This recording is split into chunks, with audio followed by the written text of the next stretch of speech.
Le Gabon est une maison dont les murs sont nos écoles, nos hôpitaux, nos routes.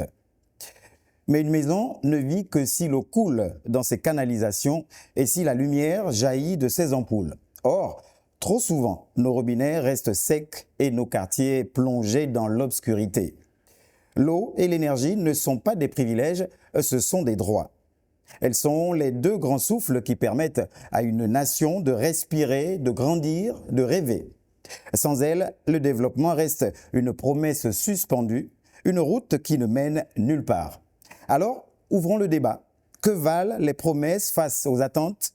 Que valent les projets face aux urgences? Et surtout, que valent les mots face aux vies qui s'éteignent faute d'eau et d'électricité?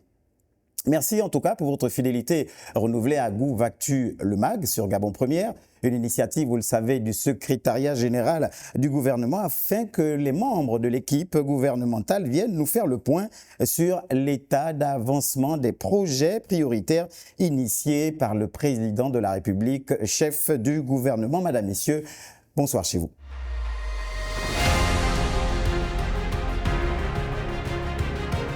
Alors, ce soir, nous avons réuni dans ce nouveau numéro de GouVactu le MAG ceux qui détiennent les clés, ou du moins une bonne partie du trousseau.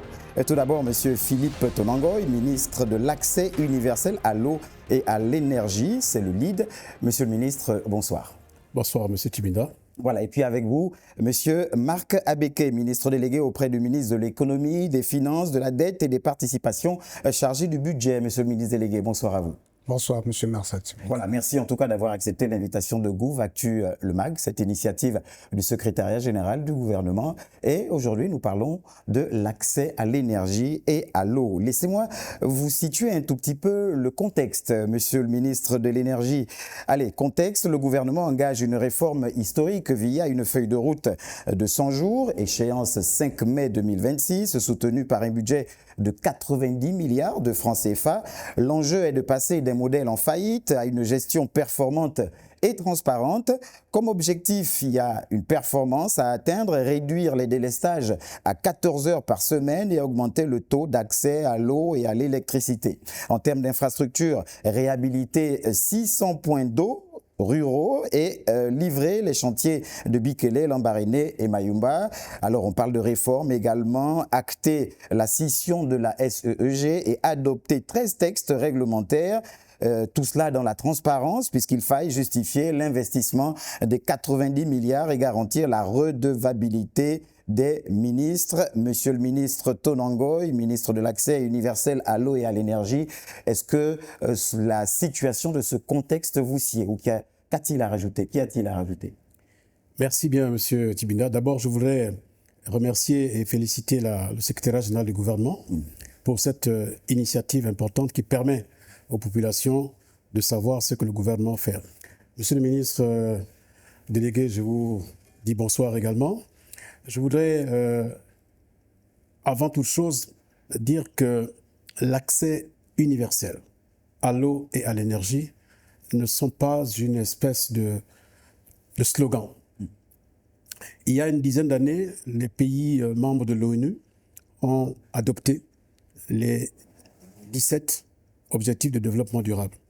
Et dans ces 17 objectifs de développement durable, il y a l'objectif numéro 6, qui est l'accès universel à l'eau, et le numéro 7, qui est l'accès universel à l'énergie.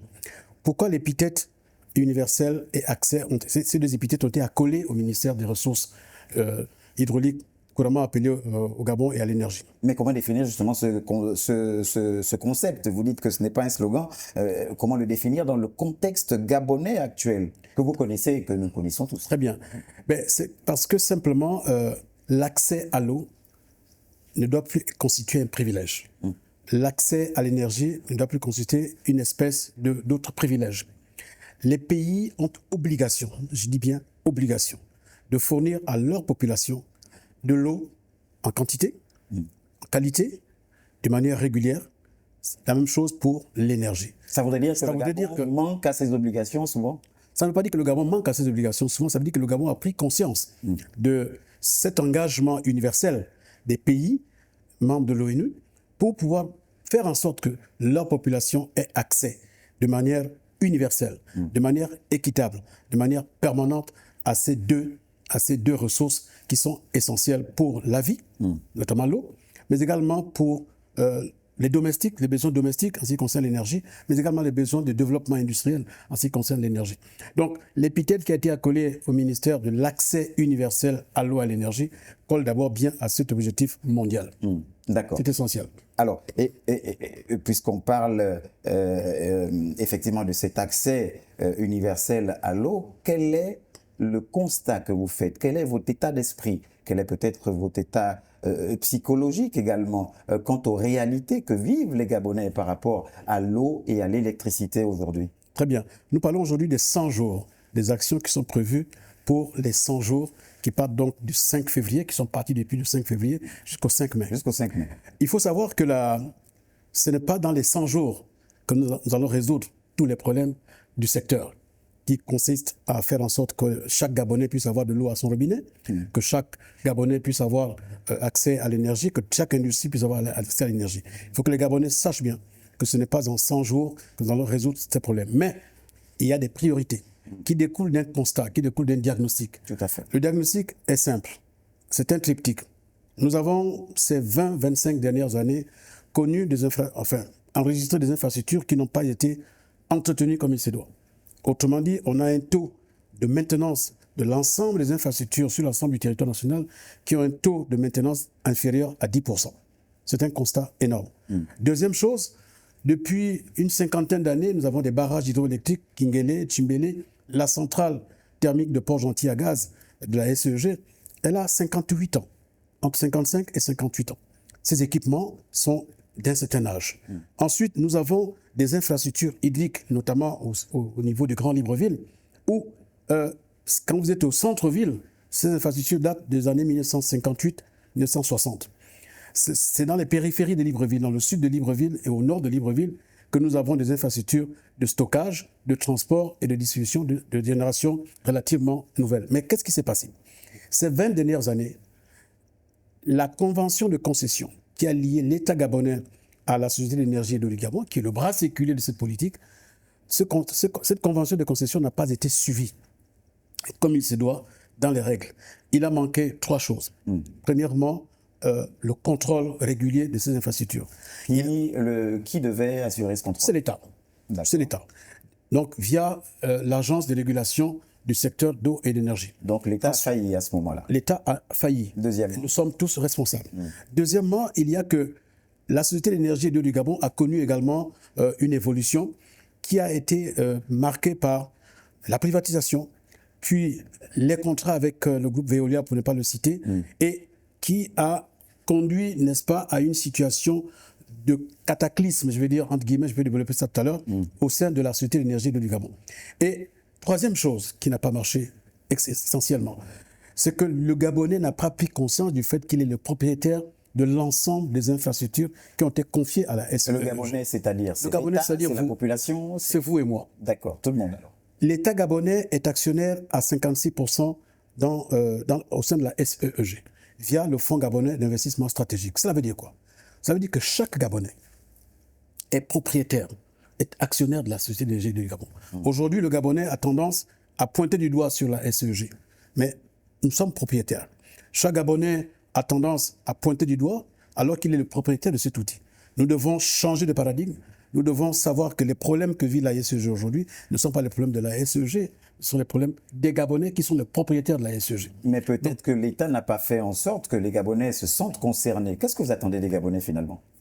Je le développerai tout à l'heure dans les plans d'action que nous sommes en train de mettre en place, notamment en termes de communication et surtout lorsqu'on parlera de la scission de la SEG en 2 entités complètement différentes, l'une qui va s'occuper de l'eau, l'autre qui va s'occuper de l'énergie. C'est un objectif qui nous a été assigné par le chef de l'État dans la lettre de mission qu'il nous a assignée. Mais il faut absolument que le Gabonais passe de la phase de la complainte, de la déception, vers la prise en compte réelle et la participation à la résolution de ces problèmes.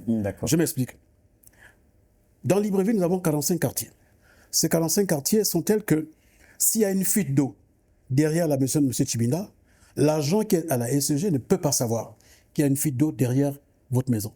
Ce qui serait souhaitable, c'est que M. Tibinda, en citoyen, puisse prévenir un numéro, un centre d'appel, afin que les services de la SEG viennent intervenir. Oui, mais ça, il faut le mettre en place. Il faut le mettre en place. Il faut le mettre en œuvre, il faut le mettre en place. Il faut l'expliquer aux Gabonais, il faut communiquer dessus pour que le Gabonais puisse prendre en main les problèmes. Mais c'est aussi le moindre mal, parce que ces fuites d'eau viennent aussi par défaut ou à défaut de la maintenance qu'il devrait y avoir. Plusieurs raisons. Je vous ai dit tout à l'heure qu'on a à peu près un déficit de... Allez, 10%, on a moins de 10% de maintenance de ces équipements. Le réseau hydrique de Libreville n'a pas été entretenu depuis une quinzaine, une vingtaine d'années. Ce sont des tuyauteries qui en fonte, qui en PHD, qui en matériaux, je dirais, de vieille génération. Par exemple, tout le centre-ville est constitué de tuyauteries qui datent des années 1958-1960. Ces tuyauteries sont corrodées. Elles sont rouillées. Les joints ont sauté. Les vannes et autres sont complètement rouillées. Il faut les renouveler. C'est pour ça qu'il faut passer d'une étape, je dirais, de complainte à une étape d'investissement massif. En refaisant, en redessinant, en redimensionnant nos besoins. Et en plus, la population est passée de 650 000 habitants en 1960. Nous sommes aujourd'hui à plus de 2 millions. La population ne cesse d'augmenter. Et notamment Libreville, c'est entre 75 et 80% de notre population. Les quartiers se sont agrandis, les infrastructures de construction se sont développées, mais l'infrastructure hydrique et énergétique n'a pas bien suivi. D'où je reviens à ma question de départ. Quel est votre état d'esprit derrière ce tableau noir que vous dépeignez finalement? Ce n'est pas un tableau noir, c'est un tableau réaliste. Parce que quand il est noir, on ne voit rien. Moi, je vois des choses qu'il faut mettre en place. Premièrement, il faut avoir la lucidité de pouvoir expliquer aux Gabonais la situation dans laquelle nous nous trouvons. C'est ce que nous sommes en train d'essayer de faire. Et pourquoi les Gabonais ont eu l'impression que c'était comme un secret d'État derrière? Il n'y avait pas de communication, il n'y avait pas d'explication. Est-ce que là, l'État n'a pas failli également? C'est ce que je suis en train de dire, parce que le secteur qui concerne l'eau et l'énergie est régi par une agence qui régule ce secteur. Réguler veut dire quoi? Réguler veut dire qu'il faut tout faire pour que l'ensemble des acteurs respectent les règles de jeu. Ces règles de jeu sont édictées par l'État gabonais. Donc, il a manqué effectivement de la communication. Il a manqué du contrôle. Il a manqué du suivi. Il a manqué des sanctions. Je prends un exemple tout simple. Rapidement. Depuis une quinzaine d'années, l'État gabonais a signé une convention avec la Société d'énergie du Gabon, a mis, je dirais, en location ces infrastructures qui sont la propriété de l'État. Et en principe, c'est comme si vous avez votre maison que vous mettez en location. Que doit faire le locataire? Il doit payer un loyer. Mais ça fait 15 ans que les infrastructures qui sont mises à la disposition de la SEG ne font pas l'objet de loyers payés. Ce n'est pas au propriétaire d'attendre que le locataire puisse venir donner de l'argent, c'est au propriétaire d'aller vers. Et vous me tendez la perche parce que parmi les mauvais payeurs, il y a l'État aussi, le gouvernement. Parmi les mauvais payeurs, il y a l'État. Un tout petit peu. Mais ceci dit, pour ne pas défendre la SEG, il y a 2887 branchements directs au niveau du Gabon. D'accord. Peut-être que M. Tibinda fait partie, mais j'ai vérifié sur la liste, le nom n'y est pas. Dieu merci. Monsieur le ministre, allez, on va avancer un tout petit peu, nous sommes encore dans le diagnostic. Donc finalement, derrière ce tableau dépeint, quelle est la capacité réelle actuelle de production d'électricité au Gabon et comment expliquer finalement tous ces délestages persistants malgré, les investissements passés, on a envie de dire. Très bien. Le raisonnement que nous tenons est un raisonnement qui n'est pas que librevilleois. Vous parlez là du Grand Libreville, les délestages qui sont au Grand Libreville. C'est mieux à l'intérieur du pays, vous êtes sûr? Je suis en train de vous dire simplement que nous avons amélioré, le CETERI a amélioré, le chef de l'État a tenu à ce que nous puissions, dès août 2023, il y a eu un investissement important qui a permis au CETERI d'investir dans plus de 100 transformateurs de puissance. On a investi dans une centaine de forages.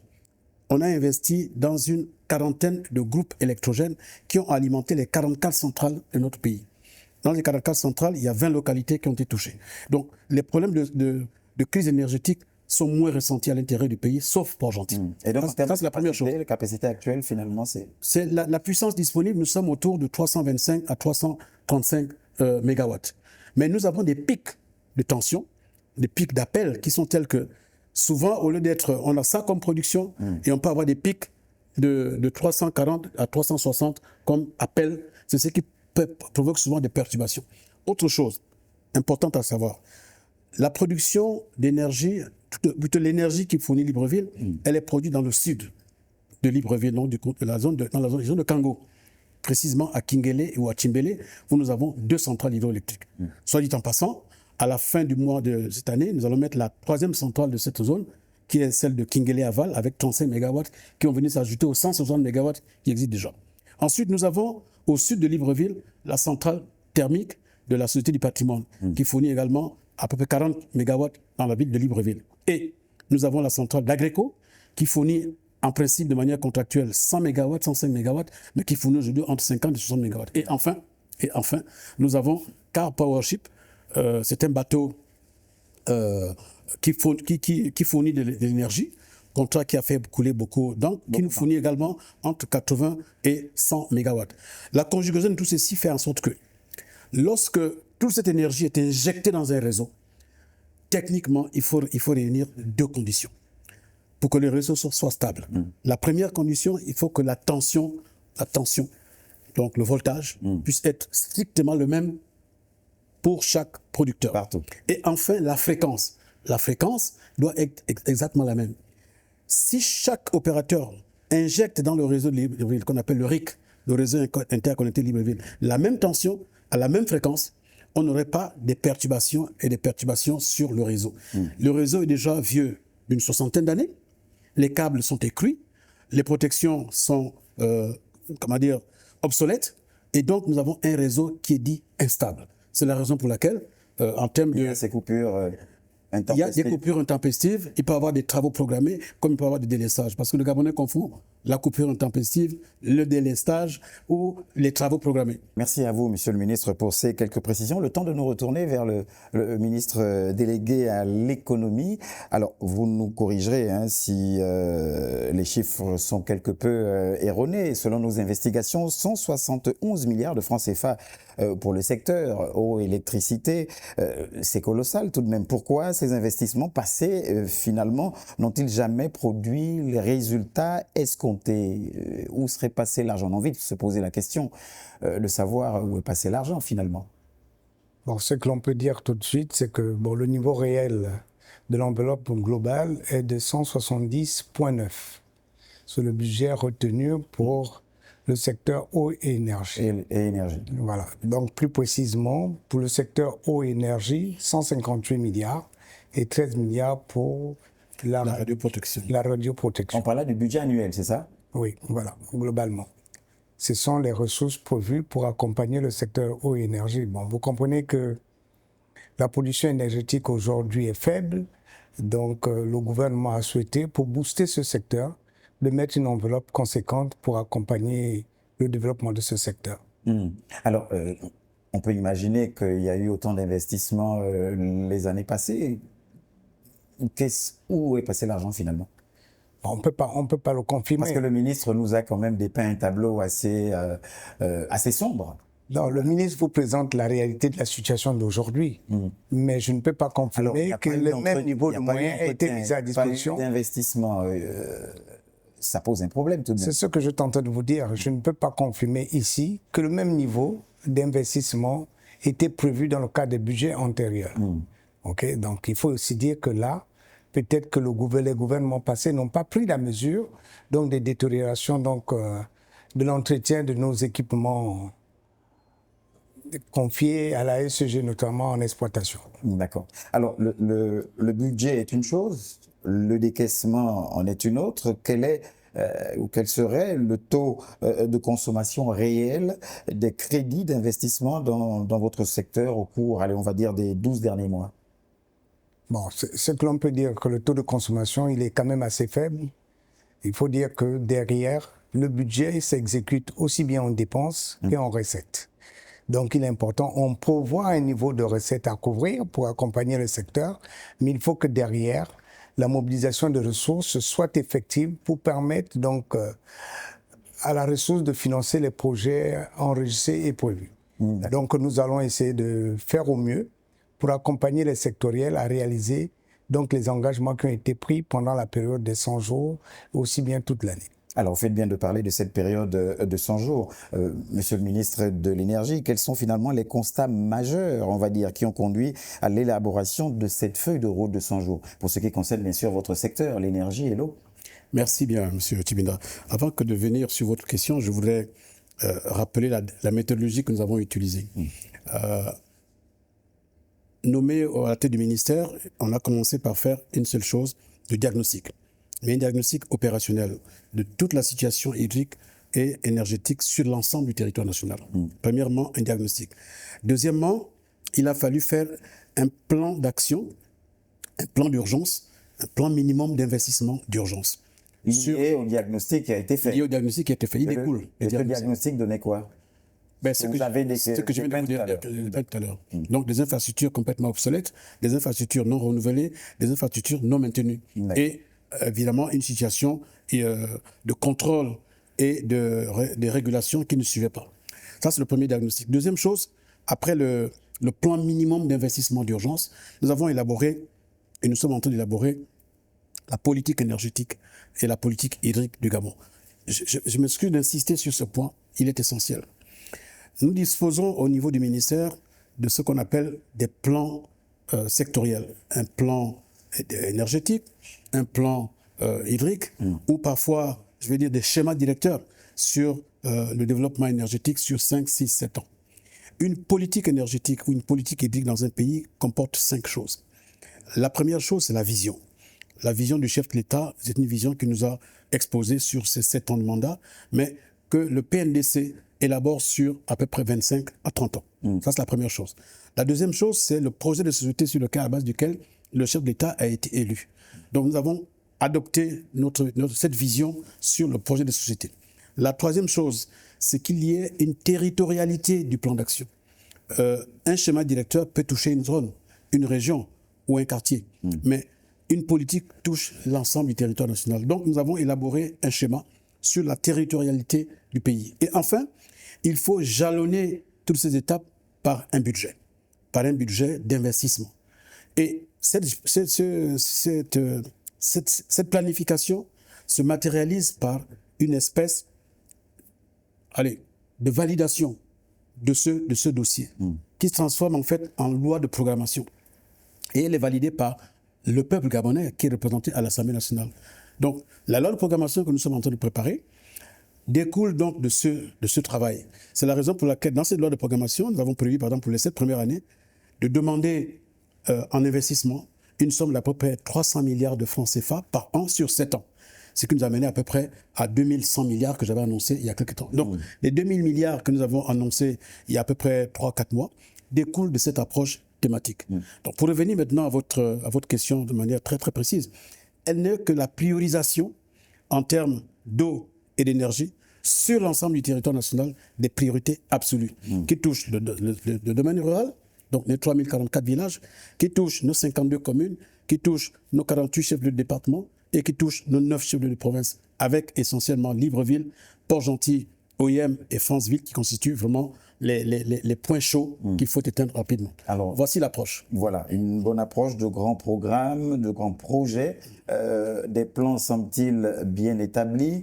Entre-temps, les Gabonais nous regardent et puis on parle effectivement, vous avez dit que ce n'était pas un slogan d'accès universel, mais comment justifier finalement ce terme d'accès universel quand les quartiers entiers de Libreville, par exemple, puisque nous sommes à Libreville, n'ont pas vu une goutte d'eau au robinet depuis des mois pour certains quartiers, n'est-ce pas finalement un abus de langage? Très bien. Monsieur Tibinda, les budgets de l'année 2026 ne sont pas encore décaissés. On élabore un plan sur la base d'un constat. J'étais nommé au ministère en charge de l'énergie le 5 mai 2026. Ça fait 6-7 mois. Ce constat est tel qu'on a besoin d'investissements massifs. Je vous ai dit que ces 20-25 dernières années, il n'y a pas eu d'investissement. Et les budgets auxquels vient de faire allusion monsieur le ministre ne concernent que les prévisions de 2026. Et dans les 100 jours, nous avons 19 projets qui vont représenter à peu près 73 milliards dans le secteur de l'énergie. Et nous avons 23 projets qui vont coûter, après le différentiel pour arriver à 90 milliards dans le domaine de l'eau. Pour faire quoi? Pour faire de manière concrète ce que vous avez cité tout à l'heure. On a dans chacun de nos villages 600 AEV à réhabiliter. 600 points d'eau dans chacun de nos villages, dans 600 villages. Nous avons 3044. Nous avons à Libreville des bornes fontaines qui existent. Ces bornes fontaines qui existent ont été abandonnées à elles-mêmes depuis pas mal de temps. Donc il nous faut réhabiliter ces 120 bornes fontaines. Nous avons dans 9 quartiers de Libreville 36 forages à finaliser. Les travaux ont commencé, mais ces forages nécessitent d'être finalisés. Ça, c'est l'exemple, par exemple, de Libreville. C'est du concret. Nous avons à Libreville... Avec un échéancier également bien défini. Dans les 100 jours. Court, moyen, dans les 100 jours. Ce sont les projets de 100 jours dont je vous parle. C'est-à-dire qu'au 5 mai 2026... Nous devons, sous réserve de la disponibilisation des fonds que nous cherchons à gauche et à droite, pouvoir réaliser cela. Et le chef de l'État a dit une chose très fondamentale. L'eau et l'énergie, c'est essentiel. C'est le domaine de la souveraineté nationale, c'est le domaine de... allez, on va dire, de l'orgueil national. Et on doit agir. On se doit d'agir, on se doit de faire quelque chose pour que quelque chose puisse être fait. D'accord. Il faut faire le nécessaire pour que le nécessaire soit fait. Donc, rester atone ou rester inactif ne serait pas du tout acceptable. Et nous ne sommes pas là pour pouvoir continuer à pleurnicher sur les constats.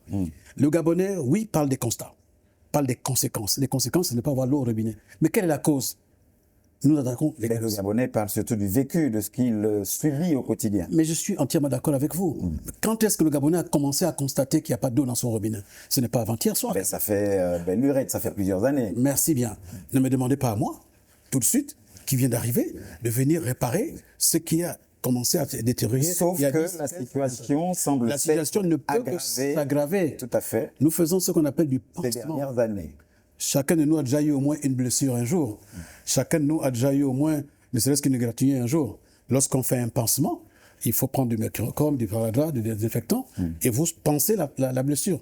Est-ce que c'est immédiatement que la blessure est soignée? Non. Il faut quelques jours. Parfois, il faut changer le pansement. Donc, il faut un peu de temps. C'est ce que je voulais dire par là. Est-ce que vous allez continuer en mode de pansement ou finalement... Ah non, justement. On ne veut plus aller au pansement. On va aller vers les mots originaux. Ce n'est pas la peine d'aller vers les pansements.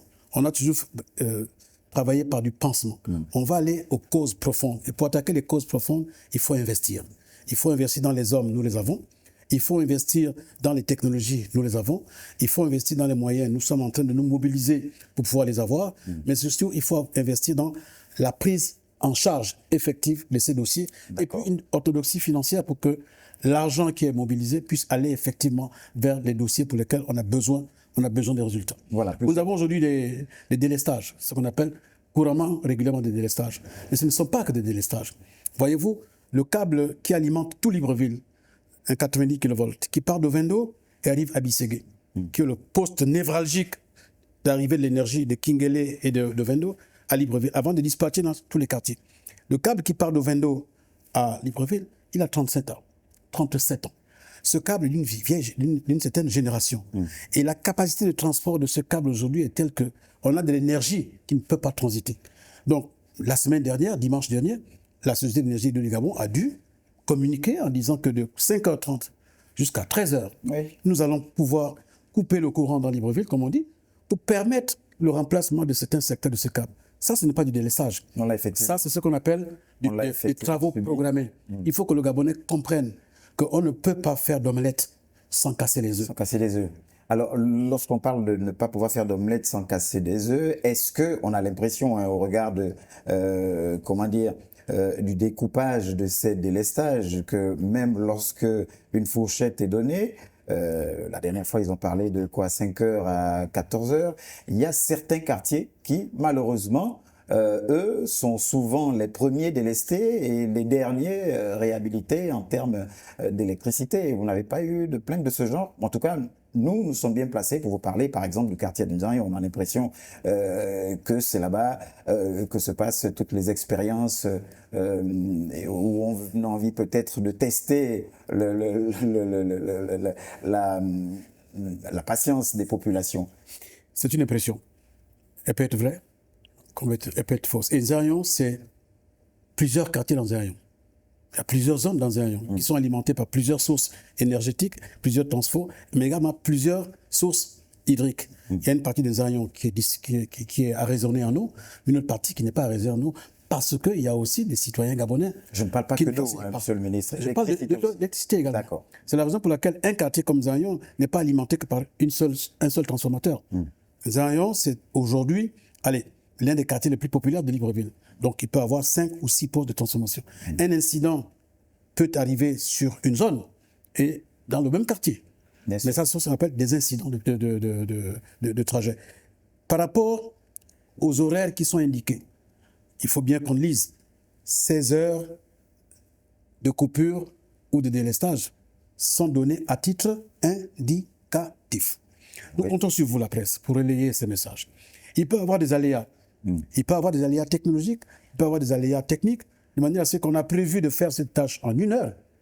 Mais finalement, on se rend compte qu'un simple écrou, qui est rouillé depuis 15 ans, pour le couper, il fallait chercher un chalumeau qu'on n'a pas sur place. D'accord. Alors, donc, il y a des aléas. Et lorsqu'on donne des heures, elles sont des heures qui sont tout à fait indicatives. Pour ceci dit, je ne suis pas l'avocat du diable, l'avocat de la SEG, mais dimanche, à 5 heures, il y a eu la coupure. Il était prévu que l'électricité soit rétablie à 13 heures. Elle était rétablie à 12h47. Sauf à Zaïon Nouvelle Cité. Sauf à Zaïon Nouvelle Cité. Donc je sais de quoi je parle. Et je sais pourquoi Zaïon Nouvelle Cité n'a pas été. Parce que simplement le départ des Bisségué a eu un déclenchement intempestif à cause d'un problème de court-circuit qu'il y avait à Zaïon même. On a l'impression. C'est pas une impression. C'est la vérité. Il y a coupure. À Zaïon Nouvelle Cité, ça va très vite. Alors changer de carte. Et souvent pour revenir. Alors, vous parliez de ce vaste programme quand même qui vous met un peu la pression parce que pour les 100 jours, on va dire, monsieur le ministre délégué à l'économie, vous êtes également concerné parce que je suppose qu'il faut une véritable complicité, il faut des séances de travail, il faut des échanges. Comment se passe finalement réellement la coordination entre vos différents départements? Nous aurions aimé avoir sur ce plateau madame la ministre à la planification, le ministre des Travaux publics, mais au nom de la complicité gouvernementale, je pense que vous avez également des éléments de réponse. D'abord par rapport à cette complicité gouvernementale pour que ces projets prioritaires, l'accès à l'énergie justement et à l'eau soit une réalité finalement pour les Gabonais. Cette complicité, allez-y. La première chose que nous avons dû demander à l'ensemble des administrations sectorielles, c'est de transférer à notre département les plans de passation de marché, qui sont des documents importants pour évaluer le niveau donc, de la commande publique et pour permettre ensuite aux administrations sectorielles de passer les marchés, retenir les fournisseurs qui doivent nous accompagner dans la réalisation de ces différents projets. Ça, c'est la première étape. Donc, la célérité mise dans le cadre donc, de l'établissement des plans de passation de marché semble être la première action urgente pour les administrations sectorielles. Dans le cas présent, certaines administrations sectorielles, donc, notamment dans le cas du ministère de l'accès à l'eau et à l'énergie, nous avons reçu des plans de passation de marché qui ont été validés. C'est un travail que nous avons réalisé ensemble. J'ai dû contacter le ministre suffisamment à temps pour qu'il nous transfère ces documents qui ont été déjà pris en compte au niveau de la Direction générale des marchés publics. Voici un premier travail qui a été réalisé. Ensuite, ce qu'on doit attendre des administrations sectorielles, ce sont les passations donc, de marché, retenir les entrepreneurs, les entreprises qui doivent les accompagner dans le cadre de la réalisation de ces travaux. Et je pense que là également, le travail est fait. Et ensuite, nous, on va passer des engagements, la mise à disposition des crédits, pas sur le plan financier, donc les engagements nécessaires à la prise en compte des éléments de base donc de financement, les engagements, les ordonnancements. Et ensuite, au niveau de la trésorerie, payer les entreprises qui ont été sélectionnées donc, dans le cadre des travaux réalisés et livrés. Voici un peu la procédure donc, de déblocage donc, des moyens mis à disposition. Le budget est là. Maintenant, il faut le consommer. Pour le consommer, il y a un certain nombre d'étapes qu'il faut réaliser, comme je viens de décrire. Et c'est ce que nous attendons. Et je pense qu'au niveau du ministère de l'Énergie, le travail en amont est suffisamment fait. Nous attendons simplement la mise en route et les projets sont bien maîtrisés par le sectoriel et nous pensons que rien... Vous attendez la mise en route, c'est-à-dire la mise en route Non, je suis en train de vous dire qu'il y a un démarrage. Il y a des travaux en amont à réaliser. Il faut d'abord les plans de passation de marché. D'accord. L'administration sectorielle doit passer. Donc, dans le cadre du sujet du jour, le travail a été effectivement réalisé. Et ensuite, il faut le choix donc, des entreprises commises aux travaux. Là également, je pense que le travail est fait. Et ensuite, les engagements nécessaires, tout ce travail est réalisé en amont par l'administration sectorielle et pris en charge ensuite par l'administration financière qui nous engage pour le règlement des entreprises ayant effectué les travaux. Ça veut dire que le ministère dont vous avez la charge, vous êtes ministre délégué, vous garantissez quelque part là aux Gabonais que par rapport à ce qui est prévu, notamment pour les 100 jours, la caisse est disponible. Non. Il y a une différence entre la caisse et la disponibilité des crédits nécessaires. Ce qu'on peut dire que le ministère de l'accès universel à l'eau a les crédits nécessaires pour couvrir les actions à mener dans le cadre des 100 jours. Maintenant, derrière de notre responsabilité, c'est de mobiliser les ressources nécessaires parce que le budget s'exécute aussi bien en dépenses qu'en recettes. Donc, nous devons faire un effort pour mobiliser suffisamment de ressources pendant la période donnée, à l'effet donc de soulager les administrations sectorielles dans l'accompagnement financier. Alors, Monsieur le ministre de l'Énergie, en fait, l'accès à l'eau et à l'énergie, au 5 mai, c'est cela, au 5 mai 2026, donc à terme, aux 100 jours, à quoi les Gabonais peuvent-ils s'attendre en termes d'amélioration de leurs conditions par rapport à l'eau et à l'énergie? Très bien. De manière concrète, on a un certain nombre d'indicateurs. D'abord, je voudrais remercier le ministre du Budget pour la célérité avec laquelle ses collaborateurs et mes collaborateurs ont eu à travailler. Nous avons effectivement eu les plans de passation de marché qui nous ont pris beaucoup de temps. On a appris beaucoup de choses pour faire en sorte qu'il y ait le moins de couacs ou d'erreurs possibles. Ensuite, nous sommes passés au marché public qui nous ont envoyé un certain nombre d'amendements qui ont été immédiatement corrigés. Les plans de passation de marché sont partis.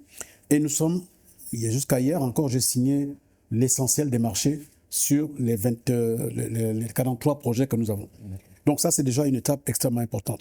Je voudrais ajouter que, hormis le RG, donc le budget gabonais, nous avons pris l'initiative de faire en sorte que les financements extérieurs, c'est le cas par exemple de ce que la Banque mondiale vient de mettre à disposition du Gabon, il y a 185 millions de dollars, mais c'est pour encore des projets d'eau et d'énergie à travers le Gabon. Ce n'est pas demain que ça va être décaissé, mais ce sont au moins des niches sur lesquelles nous allons pouvoir planifier nos actions. C'est une ressource disponible.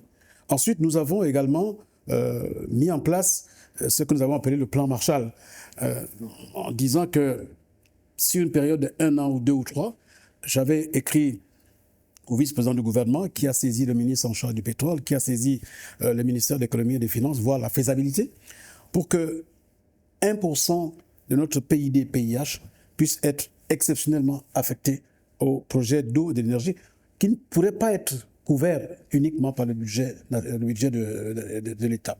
Donc, ce sont des choses sur lesquelles nous sommes en train de travailler. Dans la feuille de route, dans la feuille de mission qui est la mienne, assignée par le chef de l'État, je me dois également de dénicher, n'est-ce pas, les sources de financement que les financiers eux-mêmes pourront ensuite compléter. Alors, vous n'avez pas directement répondu à ma question. Pour répondre à votre question. Voilà, au 5 mai. Pour répondre à votre question, au 5 mai, au 5 mai, les 23 projets qui sont sur la feuille de route des 100 jours, nous viendrons les pointer ici ensemble, avec pour objectif, par exemple, de diminuer les délestages. Si on a pris une moyenne de 18 heures de délestage par mois, il faut qu'on descende vers 14 heures, par exemple. On a ensuite un taux, je dirais, de perturbation. Ce sont des KPI techniques. Un taux de perturbation des lignes qui font en sorte que chaque semaine, nous allons pouvoir avoir des travaux pour que les perturbations sur les lignes ne puissent plus être aussi prépondérantes que maintenant. Donc, il faut qu'on les baisse d'à peu près 15%. Nous avons, en termes d'objectifs, de faire en sorte que le nord de Libreville... Il faut que ce sera fait, monsieur le ministre. Il faut que ça se fasse. Je ne peux pas vous dire que ce sera fait. Vous et moi, on peut ne pas être là, il y a 5 mai. Donc, il faut que ça se fasse. Donc, au nord de Libreville... Il n'y a pas la garantie, c'est ça? Bien sûr qu'il y a la garantie. La garantie, c'est notre volonté. Monsieur le ministre a dit que les financements doivent suivre en fonction des recettes que nous allons pouvoir avoir. Mais nous devons tout faire pour que, par exemple, dans le nord de Libreville, où on a un gros problème de mise en contrainte des postes de livraison d'électricité, ça veut dire que tous les postes qui sont là-bas sont des postes qui sont saturés. Donc, on a un plan, on a prévu de pouvoir faire des extensions de lignes, d'une part, mais aussi amener de l'électricité à plusieurs zones dans le Grand Akanda pour avoir l'énergie. C'est un programme concret que nous avons dans les 100 jours. Nous avons à Port-Gentil l'extension du réseau au niveau de Ntchenge. Nous avons à Franceville l'alimentation de Franceville 2 en eau. C'est un gros problème au jour d'aujourd'hui. Donc, je n'ai pas la liste avec moi, mais nous avons des listes, des dossiers concrets, précis, qui sont financés aussi bien sur la base du budget de l'État, mais aussi les sociétés du secteur. CETEG s'est engagé à faire tel travail. La SEG s'est engagée à faire dans les tel projets dossier. que vous venez de citer, là, Port-Gentil, Franceville, au 5 Ça, c'est au niveau de la SEG. il y aura Au 5 mai, il y aura amélioration. une amélioration. Visible. Absolument. Vous n'avez pas parlé. Nous avons, par exemple, lancé le remplacement des turbines à la centrale thermique de la SEG à Port-Gentil. Ces turbines, j'étais à Port-Gentil il y a 2 ou 3 semaines, elles sont déjà en cours de montage. Nous avons été à Mayumba pour réceptionner la centrale IPP de Mayumba qui est prête à injecter dans le RIC du Sud 8 MW qui sont disponibles. Il manque un bout de ligne entre le village de Bomo et Tibanga. Ce sera terminé au mois de juin. Alors, il manque toujours un petit quelque chose pour que ça soit opérationnel. Aujourd'hui, les Gabonais ont besoin de sentir finalement la différence. Mais alors ça, c'est la quoi de planifier s'il faut que ce soit immédiat. Il faut bien qu'on planifie. Il y a le court, le moyen et le long terme, on est d'accord. Je vous parle là des projets de 100 jours. Je ne vous parle pas là des projets de septembre ou deuxième semestre. Je parle là des projets de 100 jours. 100 jours, très bien. Et dans les 100 jours, à partir du mois de mai, nous allons pouvoir monter en tension, pas en tension, mais du moins la charge de l'eau à la centrale hydroélectrique de Kingele-Aval.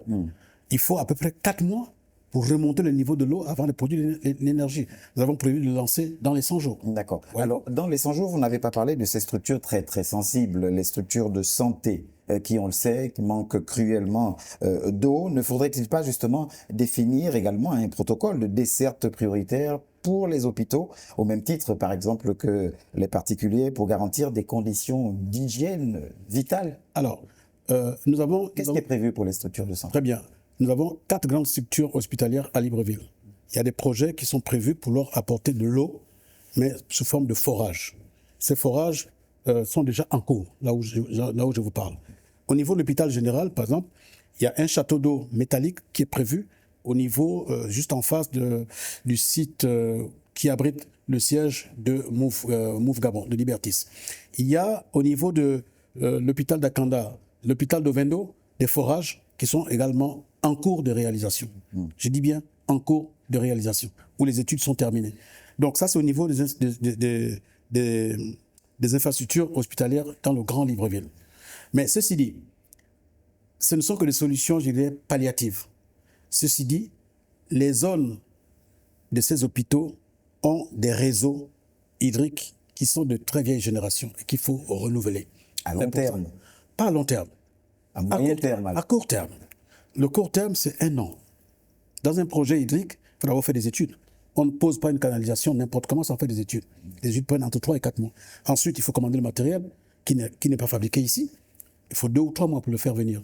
Ensuite, il faut l'adjudication, passer le marché et le mettre en place. Il faut 1 an, grosso modo, pour faire ce genre de choses. Donc, réhabiliter les réseaux d'adduction d'eau dans Libreville prend beaucoup de temps. Même si on est d'accord aujourd'hui que les Gabonais, pour l'instant, dans la détresse, attendent des résultats à court terme également, là.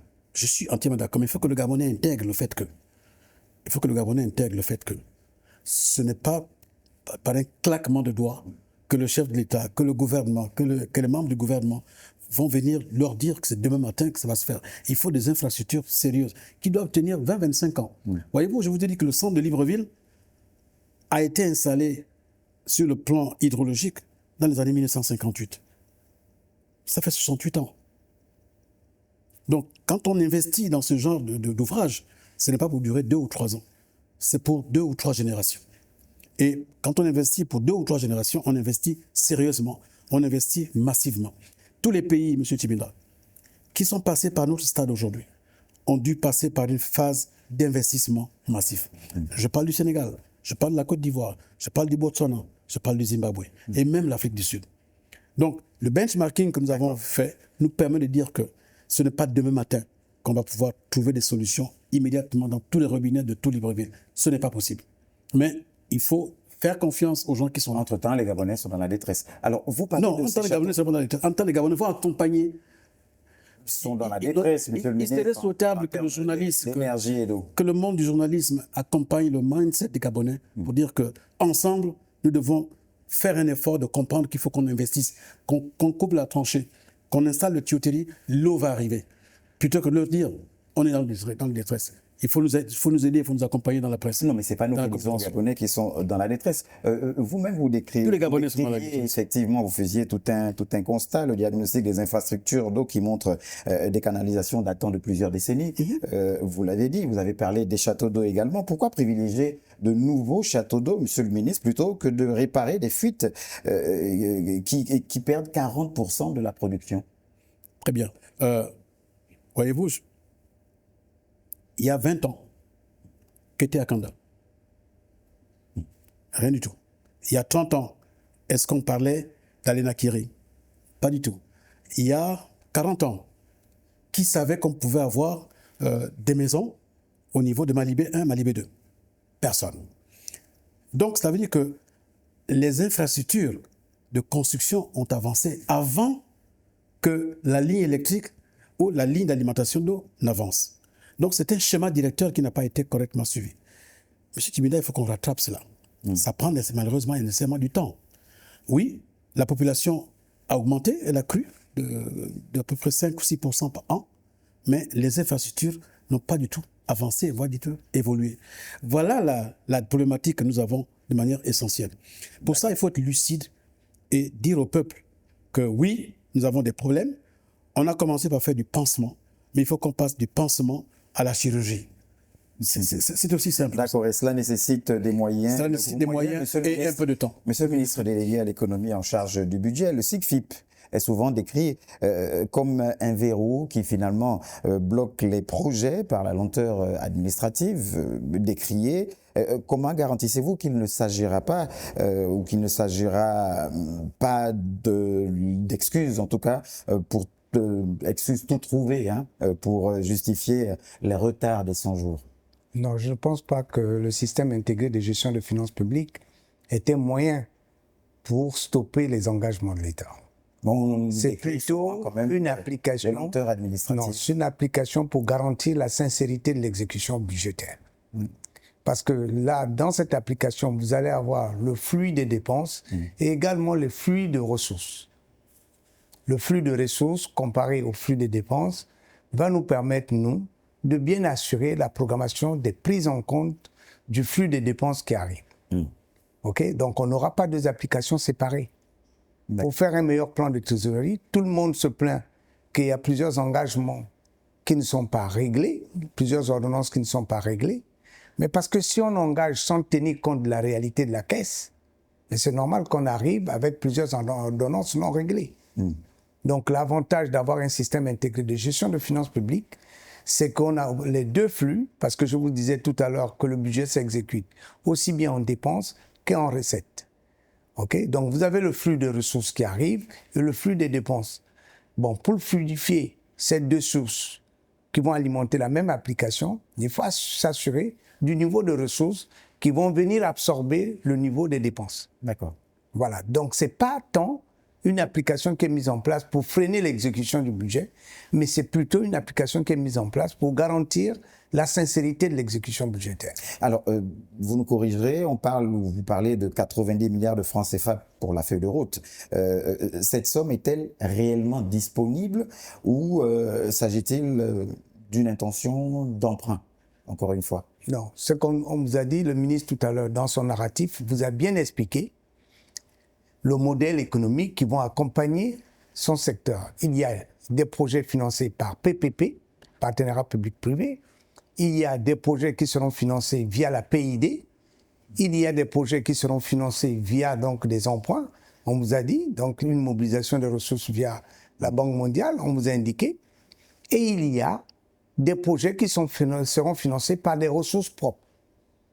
Mais vous dire que 90 milliards, c'est l'enveloppe globale qui est prévue pour financer les projets prévus dans le cadre des 100 jours. Mais ça ne veut pas dire que les 90 milliards vont sortir des ressources de l'État. Je ne pense pas. OK? L'État, donc l'État gabonais, via le ministère du Budget, fera le nécessaire pour accompagner le secteur de l'eau et de l'énergie, de telle sorte qu'ils atteignent leurs objectifs dans le cadre des 100 jours. Au mieux, en fonction, donc, comme je le disais tantôt, de la disponibilité des ressources collectées dans le cadre des 100 jours. D'accord. C'est comme ça qu'il faut comprendre cette situation. D'accord.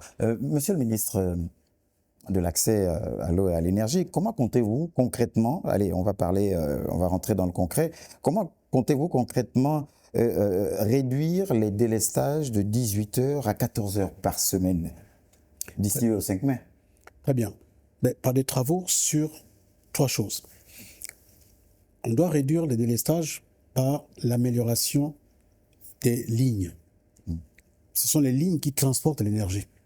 Ces lignes sont aujourd'hui des lignes friables, on va dire très fragiles. Donc nous sommes en train de commencer par faire des travaux sur ces lignes. Dimanche dernier, on en a parlé, un tronçon de ligne de Vendo vers Bisségué a fait l'objet d'un remplacement. Donc c'est pour fiabiliser le transport. Toute la zone qui part de Bisségué, toute la ligne qui part de Bisségué vers le grand nord de Libreville, c'est une ligne qui est enterrée. Et donc, de plus en plus, et elle a à peu près une trentaine d'années, de plus en plus, nous avons des problèmes sur cette ligne qui isolent ou qui mettent en difficulté les quartiers que sont le bas de Guégué, le haut de Guégué, toute la zone aéroportuaire. Pourquoi? Parce que la ligne qui a été installée là, il y a une quinzaine, une vingtaine, trentaine d'années, commence à se corroder et commence à se rouiller. Donc, systématiquement, nous faisons des travaux de remplacement de ces lignes. Donc, on va faire en sorte que les délestages puissent diminuer par 2 choses. 1, les travaux sur les lignes souterraines, sur les lignes aériennes. Deuxièmement, et c'est très important, nous allons commencer dans les 100 jours le stockage de l'énergie dans 5 postes sources à Libreville. Je m'explique. Là, nous avons de l'énergie. Nous allons installer des batteries de stockage dans 5 grands postes. Antoum, à Bisségué, à Mboé, à Kanda et à la présidence de la République. Quand l'énergie est disponible, il y a des batteries qui accumulent cette énergie. Lorsqu'il y a des travaux sur une ligne, lorsqu'il y a une interruption, lorsqu'il y a la foudre qui vient tomber sur une ligne, en ce moment-là, les batteries peuvent relayer. Ce n'est pas un travail qu'on va réaliser dans les 100 jours, mais qu'on va amorcer dans les 100 jours, parce qu'on doit recevoir, passer les commandes, le temps que ce matériel-là n'arrive. Avec l'amélioration, on attendra au-delà des 100 jours, c'est ça? Bien sûr. Mais c'est une action que nous allons engager dans les 100 jours. Parce que dans les 100 jours, il n'y a pas que les réalisations, il y a aussi l'amorçage d'un certain nombre d'actions. C'est très important. Je parlerai tout à l'heure des compteurs. Mais la question, c'était dans les 100 jours, monsieur. Bien sûr. Dans les compteurs que nous allons pouvoir, dont nous allons pouvoir parler, un compteur, pour le commander, un compteur d'eau, un compteur d'énergie, c'est 3 mois. Donc dans les 3 mois, je ne peux pas disposer de tous les compteurs. On a 57 000 compteurs qu'on va commander en énergie, 60 000 compteurs en eau qui ne seront pas disponibles le 5 mai. Mais l'action à engager dans l'acquisition des compteurs sera engagée dans les 100 jours. Ce n'est pas l'obtention des compteurs, mais c'est l'action de commande des compteurs dans les 100 jours. Donc voilà concrètement les actions qui vont être mises en place. Vous parlez de ces compteurs, justement. Les 1000, on va dire quoi? Les 117 000, voilà, les 117 000 compteurs intelligents. Vous savez de quoi on parle, sont annoncés comme une révolution. Mais qui va payer la facture de cette installation massive? L'usager ou l'État, finalement? Bon, vous parlez des 117 000 compteurs intelligents, je ne sais pas trop de quoi ils retournent. Ce que je sais, c'est que dans les 100 jours que nous avons prévu de commander 57 000 compteurs d'énergie. Dans les 57 000 compteurs d'énergie, nous avons 5 000 compteurs haute tension pour les industriels. Nous avons 3 000 compteurs également en prépayé pour les industries. Et le solde, donc à peu près 40 000 compteurs, qui sont des compteurs basse tension à monophasé pour les populations. 57 000 compteurs. Nous avons 60 000 compteurs d'eau. Dans les 60 000 compteurs d'eau, nous avons 10 000 compteurs d'eau, mais dits intelligents, donc en prépaiement. D'accord. Voilà ce que je sais au niveau du ministère dont j'ai la charge. Ensuite, nous disposons aujourd'hui de 500... Mais la réalité de l'installation et facture reste de vis. J'en viens. Nous avons 590 compteurs d'eau qui sont disponibles, hein, qu'on va lancer certainement dans une petite semaine et qui vont aller dans plusieurs centres de l'intérieur du pays, particulièrement et notamment à Lambaréné. Comment se passent les compteurs? La seule société au Gabon habilitée à utiliser les compteurs, à les installer, à les exploiter, à les maintenir, à les remplacer, c'est la Société d'énergie et d'eau du Gabon qui a l'exclusivité. Même si l'État les achète. Est-ce que vous connaissez une autre société aujourd'hui qui pourrait faire concurrence Mais vous savez très bien ce qui se passe. Votre sourire vous trahit. Donc, ce qui est sûr, c'est que nous avons effectivement en face de nous une forme de grugeage de cette notion. La loi est claire. La loi dit que c'est au concédant, n'est-ce pas, à celui qui a concédé, celui à qui l'État a concédé ces infrastructures, et c'est le seul habilité à le faire. La SEEG est appelée à lancer les commandes des compteurs, mais dans la situation actuelle, financièrement difficile, nous avons pris nous en charge, compte tenu du fait que l'eau et l'énergie sont le domaine de la souveraineté nationale, nous avons pris en sorte que les 107 000 compteurs, ça vous faisait allusion, c'est les compteurs, il y a 57 000 compteurs d'eau, d'énergie et 60 000 compteurs d'eau. Nous allons les commander, nous allons les mettre à la disposition de la Société d'énergie du Gabon et nous allons mettre en place une péréquation pour que la SEG nous les rembourse à nous, puisqu'ils doivent, eux, les commercialiser. Et c'est à partir de ces compteurs qu'ils peuvent vendre l'eau et vendre l'énergie. La SEEG ne peut pas gagner de l'argent si elle n'a pas un compteur. C'est leur outil de commercialisation. Voilà un peu le deal que nous avons eu à prendre avec la SEEG, qui financièrement connaît des difficultés, est en train de se redresser. On a emboîté le pas parce que c'est une question de souveraineté nationale. D'accord. Allez, on va se retourner encore vers vous, monsieur le ministre délégué à l'économie. On annonçait 3500 emplois temporaires, finalement. En quoi des contrats précaires, on peut le dire ainsi, de quelques mois répondraient-ils finalement à la crise de chômage structurel des jeunes Gabonais? 3 000 emplois dans quel secteur, si vous pouvez préciser? Nous sommes dans l'énergie et l'eau. Naturellement, si ces emplois seront créés en fonction donc, du volume d'activité qui sera réalisé pendant la période, et naturellement auprès donc, des entreprises qui auront la charge de réaliser les différents projets. Je pense que cette question aurait le mérite d'être posée au ministre en charge du secteur, qui aurait pu mieux développer que moi. Nous avons plutôt une responsabilité transversale. Mais ça tombe bien, pour accompagner les secteurs. Justement, mais le volume, donc, au niveau des emplois, la création des emplois dans le secteur, je pense que c'est le sectoriel en charge qui aurait pu mieux vous répondre. Il est là le sectoriel en place. Merci. Les 3500 potentiels emplois sont divisés en trois strates. La première strate, ce sont les employés des entreprises qui vont être contractés. Donc, ça représente à peu près 1 millier d'emplois. Ces gens travaillent aujourd'hui chez nos prestataires. Ensuite, souvenez-vous qu'on a parlé emploi précaire. Je ne sais pas ce que vous appelez emploi précaire, mais ce sont des emplois. Ce n'est pas forcément dans la durée, monsieur. Non. Bien. Ces entreprises, elles travaillent. Elles existent. Elles ont des chiffres d'affaires qu'elles font. Elles ont actuellement un marché. Donc, ce sont des entreprises qui existent. Ce sont des PME gabonaises qui existent et qui vont avoir un gradient de travail, un volume de travail un peu supplémentaire par rapport à ces urgences qu'on est en train de mettre en place. Ça, c'est le premier millier d'emplois. Ensuite, nous avons, je vous ai dit qu'on va réhabiliter 600 AEV. Les 600 AEV, ce sont les 600 adductions d'eau villageoise. Pour forer un puits, pour le maintenir, il faut à peu près 15 à 20 personnes pour un rig de forage.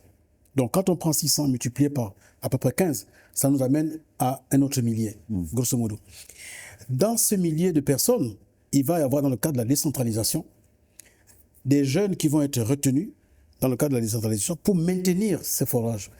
Ils souffrent aujourd'hui de deux choses. Personne ne les entretient comme il se doit. La SEG n'est pas dans ce secteur-là parce que ce n'est pas un domaine concédé.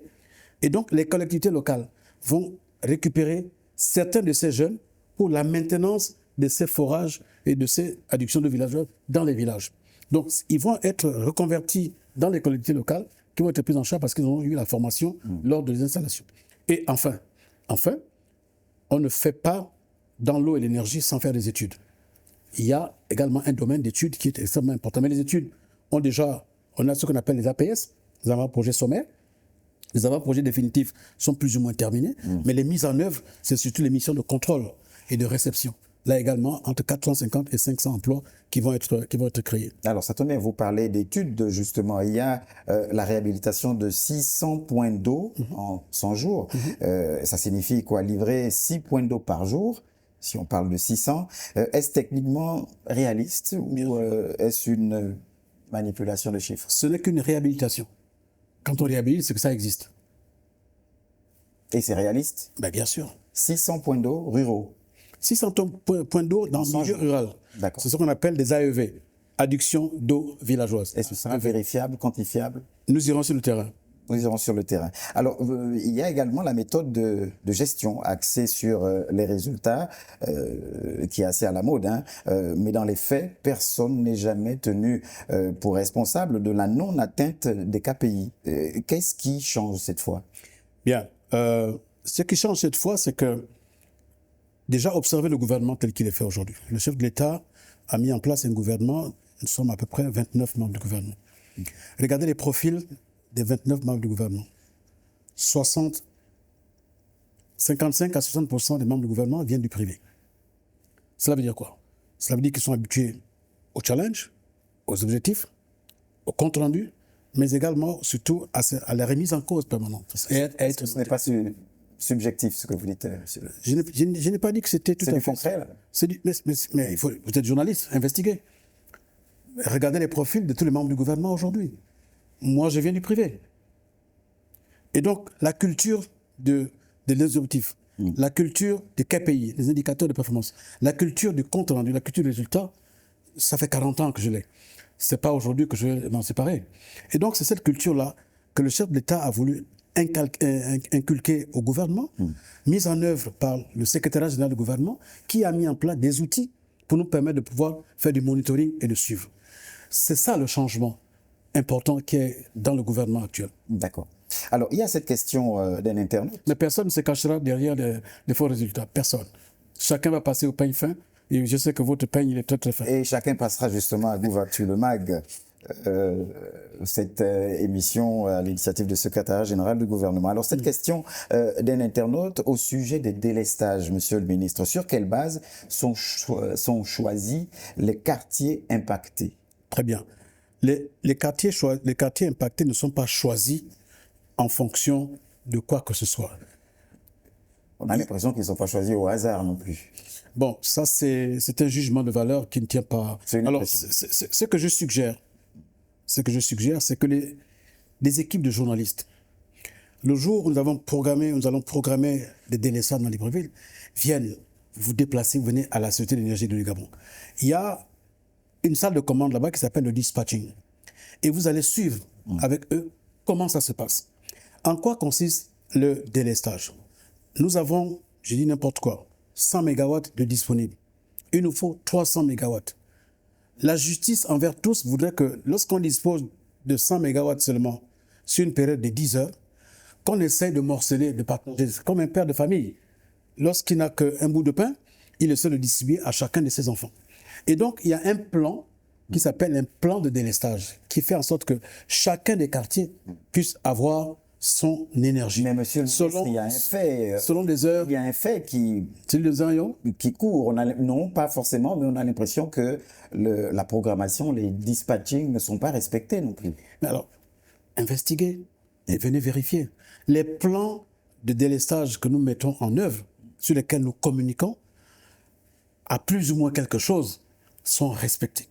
Mais venez là où se fait ce dispatching. Il n'y a que comme ça que vous aurez la vérité vraie. Et il se fait où, ce dispatching? Mais je l'ai dit tout à l'heure. Allez-y, répétez. Monsieur Tibinda. Répétez, s'il vous À plaît. la Société d'énergie du Gabon, il y a une salle de commande qui s'appelle le dispatching. Cette salle de commande n'est pas ouverte à tout le monde, mais je trouverai la permission. Vous pouvez venir avec un pool de... On viendra prendre l'autorisation, monsieur le ministre. Merci. Il suffit d'un coup de fil. Vous irez voir le jour d'une action de délestage comment est-ce que les délestages se font quartier par quartier, zone par zone. Il n'y a pas de zone choisie. Évidemment, il y a des zones stratégiques et névralgiques qui font en sorte que les hôpitaux, par exemple, les hôpitaux, les zones de soins, les pompes funèbres, il y a des endroits qui sont dits prioritaires. Et à en termes la d'alimentation. Sablière. Pardon? La Sablière est un quartier comme tout le monde. Donc, si... Prioritaire comme les hôpitaux ou Absolument. prioritaire? Non, pas prioritaire. Mais prioritairement délestable, vous voulez dire. Voilà. D'accord. Non, Alors, il n'y a pas. Le chef de l'État, quand il prête serment, il s'engage à la fin de son serment, c'est l'article, je crois, 17 de la Constitution, il s'engage à être juste envers tous. L'eau et l'énergie, c'est la justice sociale. D'où le volet universalité. Donc, on ne peut pas se permettre de pouvoir faire des priorités. Oui, des casernes militaires, oui, des hôpitaux, oui, les zones sensibles comme la Cité de la démocratie, où nous avons un certain nombre d'équipements et autres, oui, les casernes militaires, oui, les armureries sont obligés d'être prioritaires. Voilà, donc il y a tout un protocole que nous suivons. si vous nous rejoignez seulement maintenant, vous êtes sur GouverActu le MAG, cette initiative du secrétariat général du gouvernement afin que les membres de l'équipe gouvernementale viennent sur ce plateau et vous expliquer l'état d'avancement des projets prioritaires initiés par le président de la République, chef de l'État, chef du gouvernement. Et ce jour, nous parlons de l'accès universel, l'accès à l'énergie et à l'eau. Et nous sommes avec les ministres de l'énergie et le ministre délégué à l'économie en charge du budget. Messieurs, on va parler un tout petit peu des points de friction et notamment des garanties. Allez, la scission de la SEG, en quoi cela consiste-t-il? Quels avantages concrets? Très bien. Merci pour cette question. Pourquoi parle-t-on de scission? Allons-y. Merci pour cette question qui est essentielle. Dans le projet de société du chef de l'État, il y a au pilier numéro 1, qui concerne l'eau et l'énergie, il y a 3 axes. Le premier axe concerne l'eau. Le deuxième axe concerne l'énergie. Et le troisième axe concerne les réformes dans le secteur de l'eau et de l'énergie. Les réformes dans le secteur de l'eau et de l'énergie. Le secteur de l'eau et de l'énergie, il n'y a pas que la Société de l'énergie et d'eau du Gabon. Il y a une demi-douzaine de sociétés au sein du secteur de l'eau et de l'énergie. Il y a la SEG, il y a la Société du patrimoine, il y a CETEG, il y a le CNE, il y a Asona, il y a Orenco, il y a Niangou. En fait, on a une demi-douzaine de sociétés dans le secteur de l'eau et de l'énergie. Mais la face visible de l'iceberg, c'est la Société de l'énergie et d'eau du Gabon, j'en conviens. Donc, il n'y a pas que la SEG. Dans ce secteur, plusieurs de ces sociétés se superposent, se chevauchent. Leurs attributions ont évolué d'année en année. Prenons par exemple le Conseil national de l'eau et de l'énergie. Ce n'est qu'un conseil. Il est peut-être inconcevable qu'un conseil puisse faire du chiffre d'affaires, alors qu'il est là pour conseiller l'État. Donc, d'année en année, le conseil s'est mué en entreprise qui doit faire du chiffre d'affaires et avoir un bilan. Ce n'est pas normal. Donc là-dessus, il a manqué de régulation, il a manqué également de contrôle et de suivi. Nous avons la société qui s'appelle CETEG. Il y aura désormais cette régulation. J'en viens, monsieur. Allez-y. Il y a par exemple une société qui s'appelle CETEG. CETEG fait des activités dans les travaux neufs, mais également des travaux de réhabilitation ou de renouvellement dans l'eau et dans l'énergie. Ce que fait la SEG également. Le CNE fait également dans le secteur de l'eau et l'éclairage public, mais aussi en milieu rural. Alors, les réformes essentielles dans le secteur touchent 3 volets. Nous avons décidé de mettre en place 3 pôles. Un pôle de contrôle et de régulation. C'est le premier pôle où l'agence de régulation du secteur de l'eau et de l'énergie a été, je dirais, remusclée par une loi que nous avons à faire adopter à l'Assemblée nationale. On lui conférera beaucoup plus de pouvoir, beaucoup plus d'actions, d'intervention et de suivi des conventions, mais aussi et surtout une autonomie financière Parce que jusqu'aujourd'hui, l'Agence de régulation du secteur de l'eau et de l'énergie est financée en fonctionnement par la Société d'énergie et d'eau du Gabon. Je suis payé par lui et je dois aller le contrôler. Où est la véracité, où est l'objectivité de mon contrôle? Et c'est seulement aujourd'hui qu'on se rend compte? C'est seulement aujourd'hui que j'ai pris la décision de pouvoir changer cela. Donc, ça, c'est une première chose. Et le changement intervient quand, monsieur le ministre? J'en viens. Deuxième chose, il y a que les sociétés qui s'appellent, la société qui s'appelle la SEEG. Pour parler rapidement de chiffres. À fin 2024, elle faisait un chiffre d'affaires de 204 milliards de francs CFA en chiffre d'affaires, avec des charges d'exploitation de 432 milliards de francs CFA. De 2019 à 2024, aucun compte de cette société n'a été certifié. Ça veut dire quoi? Cela veut dire que cette société est en faillite. Ensuite, vous avez une société qui a vu son personnel connaître une inflation qui est partie de peu près 1900 à 2000 agents pour être, à fin 2024, à 2650 personnes. Il faut arrêter l'hémorragie. Et cette société, elle est la propriété de l'État gabonais, comme je disais tout à l'heure, à 56% via le Fonds gabonais d'investissement stratégique. Si la SEEG commercialisait des tomates ou des patates, elle aurait fermé boutique. Mais elle vend de l'eau et elle vend de l'énergie, qui sont du domaine de la souveraineté nationale. Donc le Gabon était obligé de le tenir. La décision qu'a prise le Gabon... Elle est là par défaut, c'est ça? Pardon, à garde-fou. Elle est là par défaut? Sur le plan structurel, il faut savoir que la SEG est une société qui est assez hybride. Ce sont des capitaux publics, à capitaux publics, mais gérés selon les droits OHADA. Donc avec un conseil d'administration, une entreprise qui doit faire du cas. Donc c'est une société tout à fait hybride. C'est la raison pour laquelle l'État a pris la décision de prendre une décision de justice. C'est une décision de justice de la mettre sous administration provisoire. Une administration provisoire est une décision qu'un juge commercial prend pour mettre la société dans une forme d'administration provisoire qui dure 9 mois. Et quel avantage? Et pour faire 3 choses. Quels avantages? Pour faire 3 choses. 1, faire des audits sur la gestion et la gouvernance. 2, voir quels sont les points forts et les points faibles de l'entreprise. Et troisièmement, pour avoir des recommandations pour la restructurer. C'est fort de ces éléments-là que nous allons pouvoir restructurer le secteur de l'eau et de l'énergie et donc faire la scission entre au sein de la SEG. Pour le chef de l'État, et il a parfaitement raison, il faut faire la scission entre l'eau et l'énergie. Produire de l'eau, la transporter, la stocker, la distribuer, la commercialiser, c'est un métier.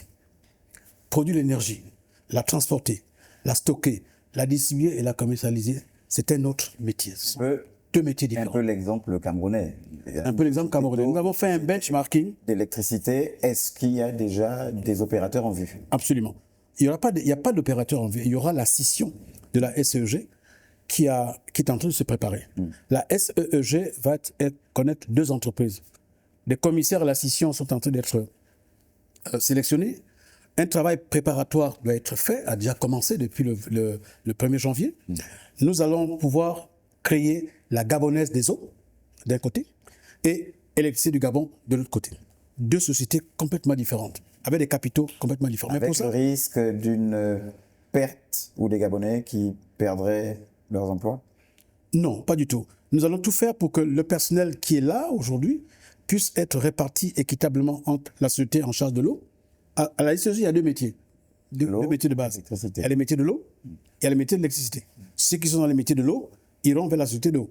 Ceux qui sont dans les métiers de l'énergie iront vers la société de l'énergie. Par contre, il y a des métiers transversaux qu'on appelle les métiers support. Bien sûr. La comptabilité, la finance, le droit, etc., etc. La gestion du personnel. On trouvera le bon partage en termes de péréquation pour que une partie aille à gauche, une partie aille à droite. Donc, la scission nécessite des travaux préparatoires. Il faut faire l'inventaire des actifs immobilisés sur l'ensemble du territoire national. Il faut les valoriser pour aller les matcher avec les comptes qui ont été certifiés. Ensuite, il faut les séparer, ces sociétés, sur le plan juridique. Puis après, il faut aller vers des pactes d'actionnaires. À partir du pacte d'actionnariat que nous avons aujourd'hui, quel est l'actionnaire qui va aller vers l'eau? quel actionnaire qui va aller vers l'énergie. Tout ça, ça veut dire encore une planification, qui a déjà été faite. D'accord. Non, qui a déjà été faite. Alors, on a un chronogramme. Nous avons un chronogramme qui court de janvier 2026 à janvier 2027. C'est le 15 janvier 2027, de manière effective, que la scission aura bel et bien lieu. Pour cela, il y a 50 étapes différentes. 50 étapes différentes. Il y a 9 étapes principales, 50 actions différentes, distinctes, qui ont été paramétrées, chronométrées et qui sont en cours. Avec cette réalité quand même qui dure depuis que la SEG, Société d'énergie et d'eau, donc du Gabon, nous savons les difficultés justement qu'il y a eu à gérer une société unique. Pourquoi réussirions-nous finalement avec deux entités distinctes? Pourquoi est-ce que finalement il y aurait moins de risques ou justement, on y arriverait alors qu'on n'a pas réussi avec une seule société? Justement, il faut sortir de la lègue confusion qui consiste à faire en sorte que on prend les chiffres d'affaires de l'énergie pour subventionner ou couvrir les charges que l'eau générerait. J'ai dit tout à l'heure que la SEG a 450 000 clients en eau, en énergie, et peut-être 350 000 autres clients en eau, ou alors les mêmes. L'idée, c'est de faire en sorte que l'eau puisse avoir son core business. Les pays comme la Côte d'Ivoire, comme le Cameroun, comme le Botswana et l'Afrique du Sud sont les pays que nous avons pris, 2 pays anglophones, 2 pays francophones, pour faire le benchmarking. Ils ont réussi. L'eau a un coût de revient. Le tout dans une entreprise, c'est de savoir à combien me revient la production d'un litre d'eau. Et j'adapte mes charges en fonction du prix de revient. J'adopte une marge dessus et je sais ce que je vends. La même chose pour l'énergie et l'électricité. Donc, il n'y a pas de raison qu'une société puisse avoir des charges énormes, un chiffre d'affaires très faible et se faire subventionner. Non. Il faut savoir que l'adduction d'eau, l'alimentation électrique est un domaine pour lequel la SEG a eu l'autorisation de l'État pour le faire, moyennant une marge qui se dégage pour pouvoir survivre. Mais il y a des domaines qui ne sont pas concédés.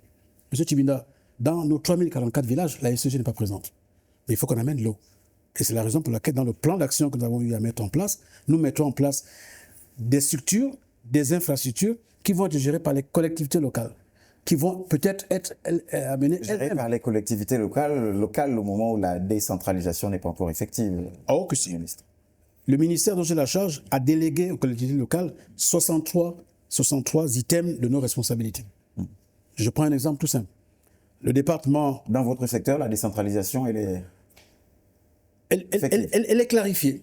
Elle est claire. On attend que le ministère en charge de la décentralisation puisse organiser des séminaires, puisse faire en sorte que les collectivités locales sachent ce qu'ils doivent faire. Mais nous, au niveau du ministère en charge de l'eau et de l'énergie, nous avons déjà délégué un plan de délégation de nos pouvoirs. Alors, une session... Je prends un exemple tout simple. Rapidement, oui. Merci.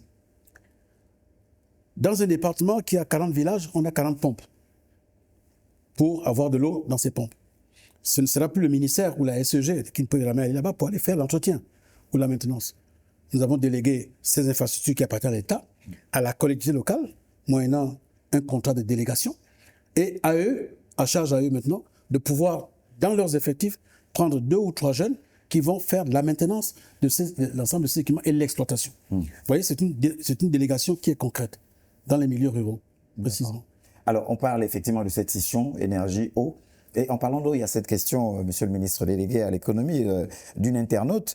L'accès à l'eau est une obligation, on le sait, une obligation régalienne. Est-il envisageable finalement de réduire le coût de l'eau minérale via par exemple une subvention ou une baisse de taxes pour alléger immédiatement le panier de la ménagère en attendant justement la fin des travaux, au moment où on parle de la lutte contre la vie chère? Est-ce que c'est envisageable, monsieur le ministre? Ce qu'il faut dire, c'est que l'État vit également de ces taxes. Trop de péréquation, c'est demander l'intervention de l'État sur un environnement économique libre. Ça également, demander à l'État d'intervenir, c'est augmenter également les charges de l'État et réduire les ressources de l'État.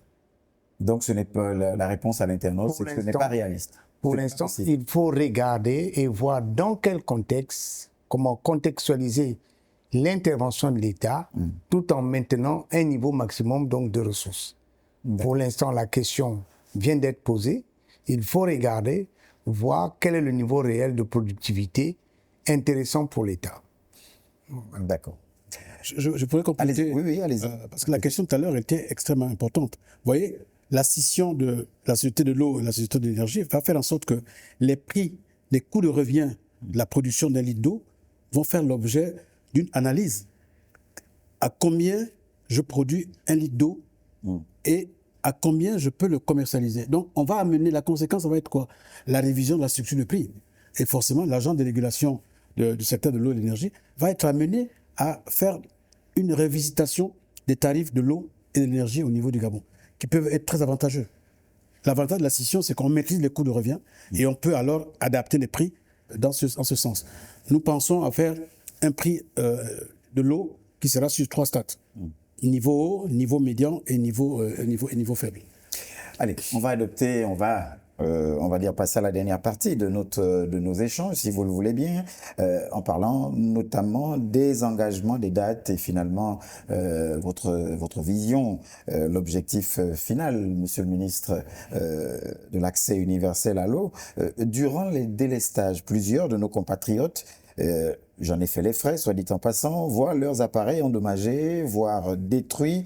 Alors, est-ce qu'il y a un dispositif de dédommagement qui est prévu? Parce que beaucoup de Gabonais se lamentent dans ce sens et ne savent plus à quel sein se vouer. D'abord, l'État ne peut pas prendre cela en charge. Ça, il faut que ça soit clair. Ce n'est pas l'État qui prend ça en charge. L'État a concédé. C'est la SEG qui prend ça en charge? Merci de me préciser. L'État a concédé ses pouvoirs à une société avec qui il a signé un contrat qui s'appelle la Convention de concession, qui exploite nos infrastructures afin de porter un service public de qualité. Dans le cadre de sa responsabilité civile, exploitation, la SEEG a souscrit des assurances. A souscrit des assurances tout risque, a souscrit des assurances RC exploitation, a souscrit des assurances auprès de pôles des assureurs. En principe, il y a au sein de la direction de l'énergie une direction qui s'occupe du contentieux. Et donc, chaque fois qu'un appareil fait l'objet de détérioration du fait de la SEG, encore faut-il le prouver, il n'y a pas de raison qu'un dossier puisse être monté. Monsieur le ministre, les délestages intempestifs ne sont plus approuvés. On sait que derrière tout ça, baisse de tension, les appareils sont touchés à tout va. Très bien. Permettez-moi que je puisse modifier quelque chose. Allez-y. Un délestage n'est pas intempestif, c'est une coupure qui est intempestive. Et une coupure intempestive fait partie de l'exploitation. Et ça, les aléas de fonctionnement sont tels que la SEG s'est couverte, justement, pour répondre à ce genre d'aléas. C'est ça qu'on appelle l'obligation d'assurance. Quand je suis exploitant, je peux provoquer à autrui un préjudice que je couvre comment? En m'assurant. Et la SEG dispose d'assurance, d'assurance responsabilité civile, assurance RC exploitation, assurance, je dirais, tout risque, la globale dommage. Donc, il faut monter un dossier, aller au service juridique de la SEG, qui dispose d'une équipe qui ne gère que les contentieux. Et quelque part, vous inviteriez les Gabonais, s'ils ne sont pas satisfaits, à porter plainte à la SEG? Mais la SEG n'a que ça, matin, midi et soir. Elle gère les plaintes, elle gère des complaintes, comme la SEG aussi porte plainte aux gens qui fraudent. Parce qu'on peut en parler. Les Gabonais sont propriétaires de la SEG, ce sont encore les mêmes Gabonais. Comme j'aime à le dire, vous avez mis 1000 francs dans votre poche un matin, et puis c'est vous-même qui allez encore voler vos propres 1000 francs que vous avez mis dans votre propre poche. Quand les Gabonais fraudent l'énergie, c'est qu'ils se fraudent eux-mêmes. D'accord. Monsieur le ministre délégué à l'économie, si au bout des 100 jours, finalement, les objectifs ne sont pas atteints pour ce qui concerne, par exemple, l'eau et l'énergie, puisque vous travaillez en toute collaboration, seriez-vous prêt à assumer une réduction des budgets de fonctionnement de votre ministère? Non, là on parle dans le cas donc de l'énergie, de l'eau et l'énergie, il s'agit essentiellement d'un accompagnement sur la réalisation des projets. Donc c'est beaucoup plus sur le volet investissement.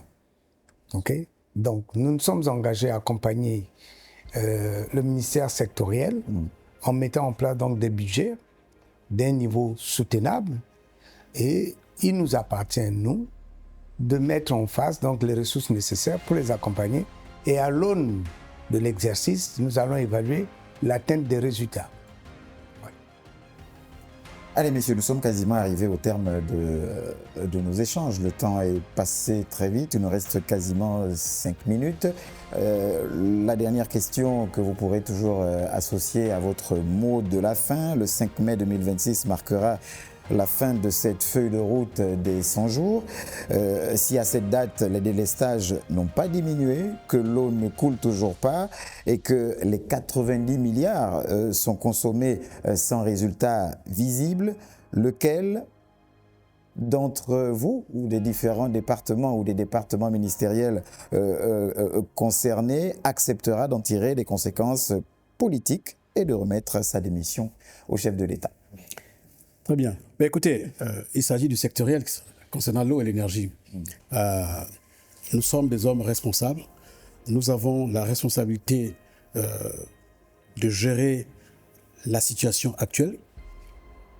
Si le chef de l'État a décidé de me conférer à moi le secteur de l'eau et de l'énergie, dont il sait qu'il est en crise, après l'avoir fait de ce secteur le pilier numéro 1 de sa politique, parce qu'il sait que nous devons pouvoir agir.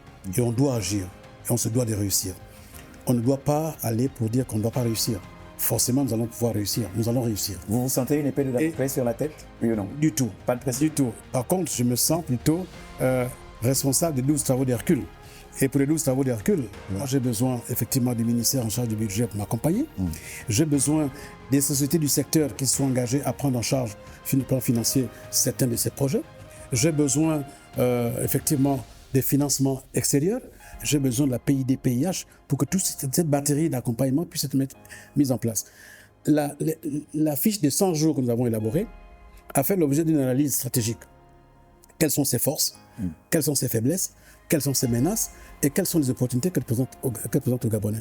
L'une des menaces et l'une des opportunités, c'est la mobilisation des ressources. Monsieur le ministre nous a rassuré tout à l'heure, on doit répondre en toute intelligence par rapport à ça. Et puis, nous ne sommes pas là pour être sanctionnés, nous sommes là pour amener des résultats concrets aux Gabonais. Et moi, je suis de nature optimiste. On se doit de réussir. J'ai encore quand même envie, monsieur le ministre délégué, au-delà des chiffres, quel engagement personnel pourriez-vous prendre ici devant la nation pour garantir que ces échéances seront respectées?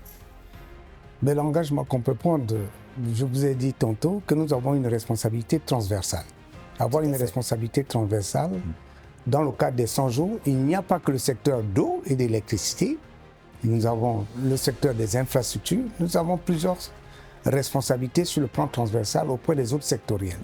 Donc notre rôle est de mobiliser suffisamment de ressources pour accompagner l'ensemble des sectoriels afin qu'ils puissent atteindre leurs objectifs des 100 jours. Voici la mission qui nous est assignée et nous pensons faire le nécessaire pour l'atteindre.